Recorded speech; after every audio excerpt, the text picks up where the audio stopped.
Ya saya sendiri pun tidak menguasai ya sampai ayat-ayat seperti itu ya.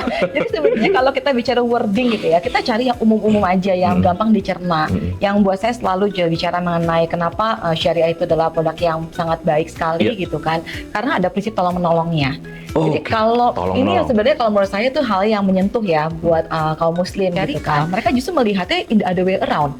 Oke, kalau saya tidak klaim, saya itu sudah berbuat kebaikan. Kenapa? Karena ada orang yang klaim kan.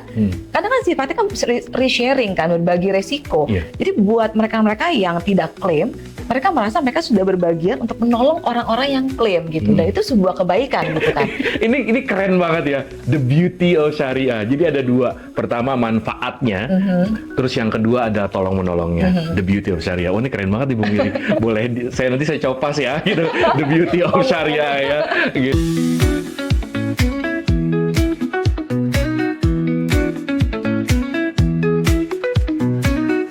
Assalamualaikum Sobat Syariah, selamat pagi. Selamat datang kembali di Soul Talk, podcast yang bakal nemenin kamu untuk ngobrol dan santai seputar dunia asuransi syariah. Tentunya dengan insight yang menarik dan pastinya bermanfaat untuk Anda semua.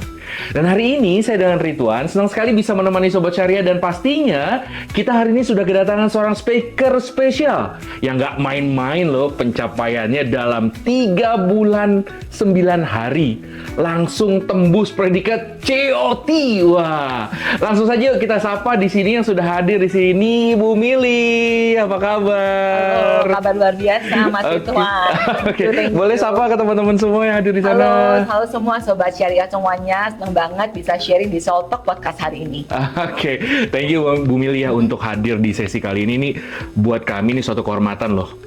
Buat kami untuk Ibu sudah hadir di sini memenuhi undangan kami, dan tentunya nanti akan Ibu berbagi juga para Sobat Syariah di luar sana. Thank you. Nah langsung saja nih Bu Mili. Nah, gimana sih? Saya tuh penasaran banget. Mungkin Sobat Syariah di sana juga penasaran banget. Gimana tuh caranya COT dalam 3 bulan? Itu luar biasa banget. Gimana, boleh cerita nggak, Bu Mili? Oke, ya pertama-tama tentunya saya bersyukur sama Tuhan ya yang sudah memberikannya, karena sekali lagi kalau menurut saya tuh ya sukses itu diberikan oleh Tuhan juga. Nah sebenarnya kalau kita bilang bisa COT dalam waktu 3 bulan, kita harus lihatnya dari preparation-nya. Kalau kita di dalam dunia asuransi, closing itu terjadi kalau memang pernah ada open case. Jadi open case yang saya buat itu justru banyaknya di dalam Q4 di dalam tahun 2024 yang lalu ya. Dan itu yang membuat akhirnya buah dari hasil yang saya tabur itu closing yang akhirnya juga akhirnya issued di dalam tahun 2025 ini, terutama dalam Q1. Oh gitu. Tapi kalau sebelumnya, berarti ini dari maintain dari nasabah-nasabah sebelumnya atau gimana Bu? Enggak, sebenarnya nasabah-nasabah baru, nasabah-nasabah referensi, ya kita tetap keep moving. Jadi saya juga mulai melihat bahwa sebenarnya tuh strateginya kalau kita memang mau strong Q1 gitu ya, maka kita harus lakukan strong Q4-nya juga. Strong Q4 bukan untuk hanya melihat bahwa dalam tahun tersebut kita harus end of year mencapai apa, tapi kita harus bisa melihatnya satu step ke depannya bahwa nih, oh nanti Q1-nya nanti di dalam tahun berikutnya, kita tuh pasti udah bisa lebih ada hasilnya lagi. Oh gitu, ini menarik banget ya. Jadi sebenarnya ada tadi beberapa juga Bu Mili bilang ini ada yang nasabah existing juga, ada nasabah baru juga. Nah, terutama di dalam Q1 di tahun 2025 ini kan sesuatu yang luar biasa ya. Nah, pastinya ini bukan sesuatu yang langsung simsalabim langsung jadi gitu kan ya. Pasti kan ada prosesnya ya Bu Mili ya sebelumnya. Nah, boleh nggak cerita kepada kita dan Sobat Syariah, ini proses yang Ibu lakukan itu apa saja sih sehingga pada saat Q1 langsung boom seperti itu. Boleh sharing nggak Bu? Pertama-tama kita juga bicara mengenai proses ya. Yang tadi saya bilang ada proses menabur. Nah, menabur taburan saya itu saya boleh dikatakan paling banyak itu di dalam Q4 kemarin. Dimana pada waktu Q4 karena kita juga memang mau tancap gas untuk akhirnya bisa mencapai hasil yang terbaik di dalam tahun yang 2024. Artinya kita menabur sebanyak-banyaknya. Seberapa banyak ya kan? Di satu hari kita bisa kontak misalkan ke 5 atau 10 orang gitu kan. Sehari 5 sampai 10 orang. Iya, karena Ibu kan kontakin semua. Temu kan nggak harus bisa kita dapatkan kan. Karena ada yang kita bisa dapetin dalam minggu depan, ada yang bilang oh nanti di bulan depan, atau bilang tahun depan nanti aja udah akhir tahun. Tetap kita harus langsungkan kontaknya itu ya sebanyak itu gitu kan. Tapi ini menarik ya Bu ya. Kalau biasanya kan kalau di dalam dunia asuransi gitu kan, sehari 2, biasanya kan kayak gitu ya, seminggu 5. Tapi ini Ibu bisa 5 sampai 10. Nah itu gimana tuh Bu? Cara Ibu mendapatkan kontaknya, nama-namanya tuh gimana? Karena ini sesuatu yang menarik banget, terutama buat teman-teman yang baru saja bergabung di bisnis ini. Sebenarnya kalau saya selama 21 tahun di Prudential ya. 21 tahun guys. Saya nggak pernah merasa kehabisan kontak nama sih, karena sebenarnya nama itu banyak. Cuma masalahnya kita tidak menganggap mereka sebagai prospek. That's why selalu saya bilang adalah open your eyes, buka mata kamu, buka telinga kamu. Sebenarnya banyak sekali orang-orang yang masih membutuhkan proteksi gitu kan. Tapi kita mungkin tidak menganggap mereka sebagai calon prospek kita. Nah di sini makanya ya perlu kepekaan kita juga untuk akhirnya bisa melihat siapa lagi ya gitu. Ya bisa dari kontak dari handphone kita, list nama-nama yang ada di handphone kita, atau dalam WhatsApp grup yang kita memang ada di dalamnya, kita bisa lihat nama-nama ini saya bisa kontak dia. Itu adalah source-nya saya. Kemudian juga kan dari sosial media, terus minta referensi. Itu selalu kita minta referensi. Memang yang saya dapatkan ini juga memang yang big case itu adalah dari referensi. Dari referensi, ya. Nah ini menarik sih Bu, karena kan kalau tadi Ibu bilang dari WhatsApp, dari phone book kita gitu, dari referensi dan lain-lain sebagainya. Nah Ibu punya nggak sih apa dari list yang ada Ibu punya gitu, oh ini cocok buat saya, oh ini targetnya buat saya. Nah Ibu punya kriteria sendiri nggak sih Bu pada saat menentukan orang ini fit atau enggak untuk Ibu temui atau Ibu buat janji temu? Kalau menurut saya tuh, kita ketika kami bicara mengenai kriteria prospek itu yang simpel-simpel aja, jangan sampai kita kayak mau cari pacar atau cari suami ya. Sebenarnya kan lebih gampang. Yang pertama adalah kayak match kriteria ya, ada money-nya gitu kan. Terus kemudian ada authority, artinya memang dia adalah orang yang memang bisa melakukan pembelian. Kalau misalnya contoh, misalnya kita ketemu sama orang yang masih kuliah, dia nggak punya authority untuk itu kan, harus ketemu sama orang tuanya, ya kan. And itu adalah needs, berarti dia punya kebutuhan. Tapi saya percaya kalau namanya kebutuhan, kita pasti bisa gali. Karena kan produk asuransi itu wide range ya. Betul. Dari yang masih baik sampai usia tua, sampai usia 75 tahun pun kita tetap bisa terima, gitu kan. Jadi pasti needs kita bisa gali. Terus kemudian C dan H ya, M-A-N-C-H kan, money, kemudian authority, terus kemudian needs gitu kan. C-nya adalah karakter. Karakter saya pikir kalau misalnya kita kan bisa lihat ya dari orang yang kita udah observe, dia adalah orang yang baik atau tidak gitu kan ya. Kalau dia bukan penjahat ya berarti kan dia cukup qualified untuk kita prospek gitu kan. Nah tinggal yang adalah H-nya adalah health. Nah kalau health itu kan artinya kita harus cari orang yang memang punya kesehatannya ya. Kalau sudah punya penyakit kan kita nggak bisa prospek. Tapi kita harus lihat gini, kalau orang sudah punya penyakit, apakah dia tidak bisa kita prospek? Tunggu dulu, dia tidak kita bisa prospek, tetapi kita bisa memprospek keluarganya, ya kan? Jadi dia lebih bisa punya awareness kan. Nah salah satu produk PCA yang saya jual, Pro Critical Amanah yang saya jual itu kepada klien saya yang memang orang tuanya itu sudah kena kanker. Jadi si ayahnya kena kanker, ibunya juga punya masalah dengan jantung. Jadi tidak bisa beli lagi dong, gitu kan ya. Tapi saya ada bicara mengenai, ini loh ada program critical illness, ini buat anak-anak kamu usia 10 tahun dan usia 8 tahun. Bayarnya cuma 5 tahun dan pelindungan sampai seumur hidup gitu kan. Dan waktu itu dengan UP 1 miliar gitu ya, dia hanya bayar kira-kira cuma 15 juta atau 17 juta. Terus saya bilang, ya udah saya mau. Karena dia udah merasakan gitu bahwa sebenarnya itu kalau terjadi penyakit kritis pada dirinya itu kan suffering ya, kan? Jadi tidak mau itu terjadi. Jadi tetap kita bisa prospek, tapi yang kita closingkan adalah sebenarnya other family member yang masih sehat. Jadinya ya itulah cara-caranya saya gitu. Selalu melihatnya sebenarnya nggak dibilang kriteria gimana sih gitu. Ya as long as pokoknya dia punya uang, dia punya dia juga orang yang baik-baik saja ya, dalam arti bukan penjahat gitu kan, bukan dalam komunitas kriminal gitu. Ya sudah, itu layaknya nasabah kita kok. Oke, ini menarik ya Bu Mili. Nah, ini tentunya dari yang Ibu sampaikan tadi, para sobat syariah di seluruh Indonesia pasti udah sedikit banyak udah dapat nih ya, terutama para pemula ya, para yang baru teman-teman yang baru mau masukin di bisnis ini atau di industri ini. Nah, tadi Ibu sampaikan juga ini menarik banget. Kalau dari segmentasi pasar Ibu sendiri gitu, kira-kira Ibu ada menyasar ke segmentasi tertentu nggak sih Bu? Karena saya kalau saya gali nih, saya sempat stalking nih ya. Saya cepat stalking Bu Mili. Ibu nih ternyata juga salah satu top produsernya dari program asuransi syariah di PSLA. Betul ya Bu ya? Nah, kalau kita bicara syariah sendiri, Ibu punya segmen sendiri nggak sih Bu? Gitu. Untuk masuk ke sana, boleh cerita nggak Bu ke kita? Oke, jadi sebenarnya saya juga menemukan suatu hal yang unik nih, ya kan? Karena selama ini saya kan tidak fokus jual syariah. Tapi beberapa tahun terakhir lah ya, terutama 2 tahun terakhir, saya jadi lebih banyak fokus ke syariah. Nah, kenapa? Karena produk-produk Prudential syariah itu bagus-bagus dan juga ternyata tuh fit banget dengan profil-profil yang saya miliki di dalam klien-klien bisnis saya ataupun prospek-prospek yang saya punya gitu kan. Jadi kalau kita bicara mengenai segmentasi, sebenarnya saya percaya syariah itu untuk semua. ya kan. Nah, di sini saya mau cerita dulu nih, kenapa arti daripada yang saya sebutkan dengan syariah untuk semua. Gitu kan.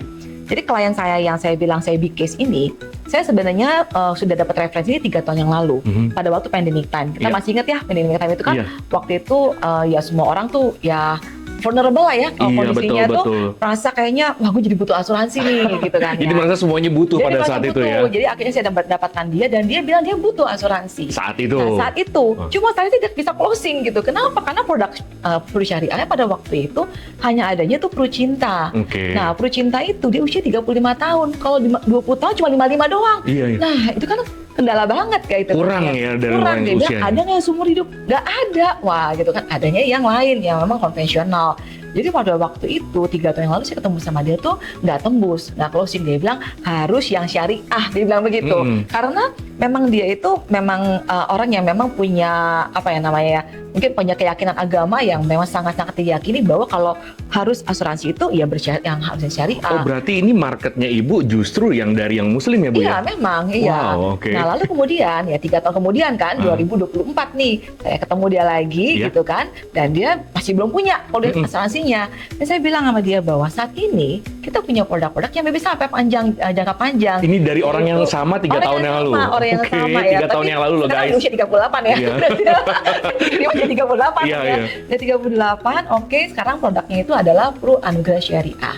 Dimana Pru Anugerah Syariah kamu bayar cuma 5 tahun ya kan untuk kontribusinya, lalu kemudian pelindungan sampai 120 tahun. Panjang gitu kan. Bahkan di tahun ke-25 seluruh kontribusinya akan dikembalikan. Dan to my surprise dia langsung terima dan langsung closing. Langsung closing on the spot saat itu. 2 kali ketemu. Kali yang pertama dia udah kasih buying signal, terus kemudian kali yang kedua saya ke rumahnya dia, akhirnya dia ambil itu UP-nya 60 miliar. Wow. Akhirnya 60 miliar Sobat Syariah. Nah, kalau bicara UP 60 miliar boleh nggak spill ke Sobat Syariah di sana berapa sih kontribusinya? Kontribusinya itu hampir 1,4 miliar. 1,4 miliar per tahun. Wow, 1,4 miliar. Nah itu kan ternyata tuh saya melihat bahwa ternyata produk syariah itu tuh bisa fit sama orang-orang yang muslim gitu kan. Sementara kemudian saya juga coba jual produk syariah ini, Pru Cerah ya, Pru Cerah. Saya kepada orang yang Chinese ya, orang Chinese, dan saya bilang ini ada tabungan pendidikan gitu kan. Kemudian nanti kamu bisa mendapatkan uangnya pada saat nanti anak-anaknya kuliah gitu kan, ya. Meskipun dia adalah non muslim gitu kan, dan dia ada konsepnya bagus, ya dia beli itu produk si Pru Cerah ini.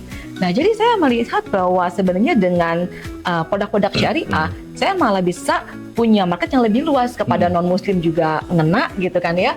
Ada muslim yang oke dengan konvensional, ada muslim yang memang maunya yang syariah. Tapi kalau untuk yang muslimnya syariah ternyata tuh jadi benar-benar nggak klik banget dengan si produk syariah ini. Nggak ada halangan, nggak ada kendala, dan tidak ada keberatan-keberatan lagi gitu. Sedangkan orang yang non muslim mereka juga nggak keberatan dengan syariah gitu. Mereka merasa ya selama produknya itu bagus ya kenapa tidak gitu kan. Dan even buat saya sendiri pun saya mengambil buat PCA buat anak-anak saya. Jadi saya melihat bahwa segmentasi syariah itu benar-benar syariah untuk semua, buat muslim, non muslim, tadi segmentasi ya. Jadi kalau kayaknya luas banget gitu. Jadi para Sobat Syariah, kalau kita bicara tentang asuransi syariah, saya tuh sempat melihat ya ada beberapa teman-teman di luar sana yang baru tentunya mungkin baru memulai di industri ini. Mereka tuh agak ragu gitu ketika mau masuk atau menjual produk syariah. Mungkin ragunya karena saya nih nggak punya pemahaman syariah yang cukup bagus. Saya tuh nggak tahu dalilnya. Saya nggak tahu. Pokoknya banyak banget alasan yang mungkin ya sebenarnya kalau untuk orang awam masuk akal sih. Tapi gimana ya caranya Bu Mili bisa memberikan tips dan meyakinkan teman-teman di sana, para Sobat Syariah, untuk jangan takut menjual produk syariah, karena syariah itu nggak hanya bicara tentang halal haram gitu kan, tapi bisa untuk semua. Boleh nggak cerita? Ya saya sendiri pun tidak menguasai ya sampai ayat seperti itu ya. Jadi sebenarnya kalau kita bicara wording gitu ya, kita cari yang umum-umum aja, yang gampang dicerna. Yang buat saya selalu bicara mengenai kenapa syariah itu adalah produk yang sangat baik sekali gitu kan, karena ada prinsip tolong menolongnya. Jadi kalau ini sebenarnya kalau menurut saya itu hal yang menyentuh ya buat kaum muslim gitu kan. Kalau misalnya di dalam kita orang kadang-kadang beli asuransi itu merasa rugi dong, aku bayar premi atau bayar kontribusi tidak ada klaim. Mereka merasa sepertinya asuransi itu sesuatu hal yang kayak membuang uang, apalagi kalau mereka nggak klaim, ya kan. Tapi di dalam konsep syariah mereka justru melihatnya in the other way around. Kalau saya tidak klaim, saya itu sudah berbuat kebaikan. Kenapa? Karena ada orang yang klaim kan. Karena kan sifatnya kan resharing kan, berbagi resiko. Jadi buat mereka-mereka yang tidak klaim, mereka merasa mereka sudah berbagian untuk menolong orang-orang yang klaim gitu. Dan itu sebuah kebaikan gitu kan. Nah jadi itu the beauty of syariah yang saya tonjolkan ketika ketemu sama orang-orang. Ketika saya juga nggak apa ya. Ini keren banget ya, the beauty of syariah. Jadi ada dua, pertama manfaatnya, terus yang kedua ada tolong menolongnya, the beauty of syariah. Oh ini keren banget nih Bu Mili. Boleh, nanti saya copas ya, gitu, the beauty of syariah ya, gitu. Oke, Bu Mili. Dalam waktu 3 bulan 9 hari ya, court of the table. Nah mungkin bagi teman-teman Sobat Syariah di sana masih belum paham apa sih itu court of the table gitu, dan berapa pencapaiannya, dan kenapa Bu Mili bisa mencapai itu. Oke, Bu Mili, tadi saya dengar ada konsep tolong-menolong ya di dalam syariah ya, yang kita semua pasti Sobat Syariah tahu. Ibu punya pengalaman atau cerita menarik nggak sih Bu tentang konsep tolong-menolong yang pernah Ibu alami sendiri? Oke, Mas Ridwan, saya sebenarnya percaya ya bahwa dalam hidup kita itu memang harus tolong-menolong dalam berbagai hal lah. Saya kalau mau dibilang, pengalaman saya yang membekas buat saya dan saya masih ingat terekam dengan sangat-sangat tajam dalam ingatan saya gitu ya. Ada satu kali, ini ada cerita tentang case-nya saya ya, tapi behind the scene-nya adalah satu kali saya pulang dari Prudential ya, dari kota Casablanca, dan kemudian saya parkirkan di B3. Kemudian jadinya saya turun lift dong dari ground terus ke B1 gitu kan. Dan di situ cukup banyak orang yang di dalam lift karena udah jam 6 sore sih. Jadi memang udah jam pulang kantor kan. Nah dari ground ke B1 tuh beberapa orang keluar. Terus dari B1 ke B2 tuh beberapa orang keluar di dalam lift. Tinggal saya, suami saya, sama satu orang Gojek. Ini udah di posisi ini setelah dari B2 ya gitu kan, di dalam lift. Tiba-tiba si tukang Gojek itu dia bilang sama saya begini, Ibu boleh nggak saya minta tolong? Terus saya bilang, kenapa ya? Kok tiba-tiba ada orang yang nyapa saya di dalam lift minta tolong? Takut gitu dong kan. Ibu, ada apa nih? Gitu. Terus saya bilang, Bu, ini saya tuh ada orang yang pesan makanan, tapi saya nggak bisa hubungin orangnya. Sementara saya nggak bisa pulangin makanan ini ke restorannya. Terus saya bilang, loh, Mas, bukannya kalau pesan makanan itu pakai online bukannya udah langsung dibayar? Iya, harusnya kan begitu. Iya kan, dia bilang enggak Bu, ini COD. COD itu adalah cash on delivery gitu kan. Jadi artinya baru dibayar kalau misalnya emang udah dari betul sampai barangnya. dia udah pegang makanannya, udah beli sama restorannya, tapi ternyata orangnya zong gitu kan, nggak dihubungin, nggak bisa gitu kasihan banget. Aduh, dia sedih banget pastinya kan. Dan dia bilang, Bu, saya nggak punya uang buat beli bensin buat pulang. Boleh nggak kalau Ibu bayarin? Wah, akhirnya itu pembicaraan singkat seperti itu ya Mas Ridwan, dari B2 ke B3 ya kita akhirnya keluar dari depan lift dan kita akhirnya ngobrol lah di depan lift itu kan. Terus akhirnya saya bilang sama dia, apa makanannya? Ini bakmi ayam dan juga bakmi bebek gitu. Terus berapa harganya? 112.000. Terus saya langsung begini loh, ya ampun, di depan saya ada seseorang yang butuh ditolong, benar nggak sih ya? Dan siapa lagi kalau yang bukan saya yang menolong dia? Karena cuma ada ibu dan suami aja saat itu. Betul, dan kebayang kalau misalnya dia udah keluar dari gedung Kompas, dia pasti bingung dong. Siapa yang mau dijual di jalanan lebih sulit lagi gitu kan ya. Saya cuma merasa, oke, insting saya harus menolong orang ini. Jadi saya keluarin uang 120.000 dan kemudian saya kasih ke dia. Dan dia langsung bilang, aduh terima kasih Teh Ibu, semoga diberkahi, semoga sehat dan sebagainya. Dia mengucapkan semua doa gitu. Seneng banget dong dia ya Bu. Iya, dia langsung kayak lega banget gitu kan. Karena sebelum itu dia pegang kantong makanan dengan gemeteran gitu kan. Nah, keesokan harinya adalah hari di mana saya bertemu dengan calon nasabah saya, yang mana ada pada waktu itu adalah pertemuan kedua dan saya diundang ke rumahnya gitu kan. Ini yang big case tadi? Iya, ini yang big case. Dan pada waktu saya datang ke rumahnya, ketemu dengan istrinya juga ya, jadi suami dan istri. Terus kemudian kita ngobrol-ngobrol segala macam, plan apa yang dia memang mau ambil gitu kan. Dia bilang, ya udah jalinin aja, dia bilang itu. Dan jalinin aja itu, Mas Ridwan, itu ternyata yang dia mau ambil itu adalah programnya ada Pro Critical Amanah gitu kan, buat dirinya 10 miliar, buat istrinya 10 miliar, buat anaknya 2 miliar. Waduh. Yang pertama buat anaknya 2 miliar, itu semua PCA itu 800 juta. Dan kemudian dia bilang, dan juga dia akhirnya oke untuk ngambil yang Pro Anugerah Syariah yang 60 miliar itu, yang preminya tadi 1,4 miliar.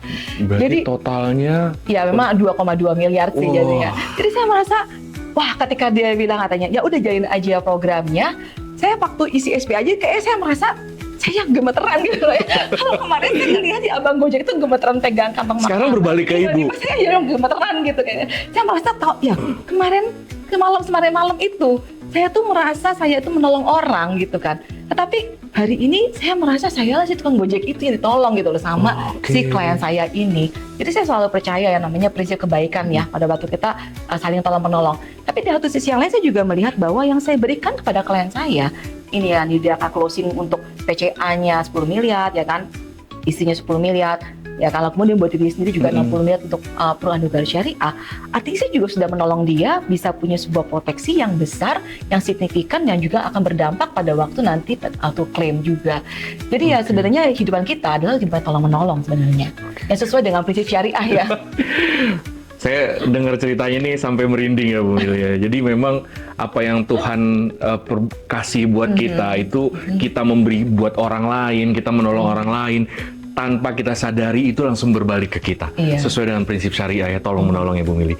Luar biasa loh ini pengalaman realsnya ya, buat sharing kepada Sobat Syariah. Oke Bu Mili, sekali lagi terima kasih. Sebelum kita masuk di akhir sesi, ada nggak closing statement untuk para Sobat Syariah di sana?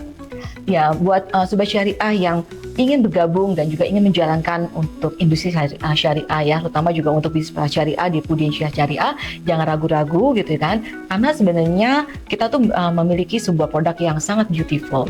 Produk asuransi adalah produk yang so beautiful ya, the beauty of insurance ya, terutama juga the beauty of syariah sendiri yang adalah tolong menolong gitu kan, dan dimana kita itu bisa dipakai untuk bisa menjadi perpanjangan tangan untuk menolong orang di sekitar kita. Luar biasa, the beauty of syariah. Oke, baik Bu Mili, sekali lagi terima kasih sudah hadir di dalam podcast kita. Semoga apa yang Ibu sampaikan ini, dan kami semua yakin apa yang Ibu sampaikan ini, cerita Ibu ini akan sangat bermanfaat untuk Sobat Syariah di luar sana. Terima kasih sekali lagi Bu Mili, sehat selalu untuk Ibu, terus menjual produk syariah, terus mengedukasi teman-teman pada keluarga Indonesia tentang the beauty of syariah. Baik, para Sobat Syariah, terima kasih, kita sudah ada di akhir sesi. Saya dengan Ridwan dan Miriana. Terima kasih, sampai ketemu di episode berikutnya dalam Soul Talk. Terima kasih, sampai ketemu. Assalamualaikum warahmatullahi wabarakatuh. Selamat pagi, dadah.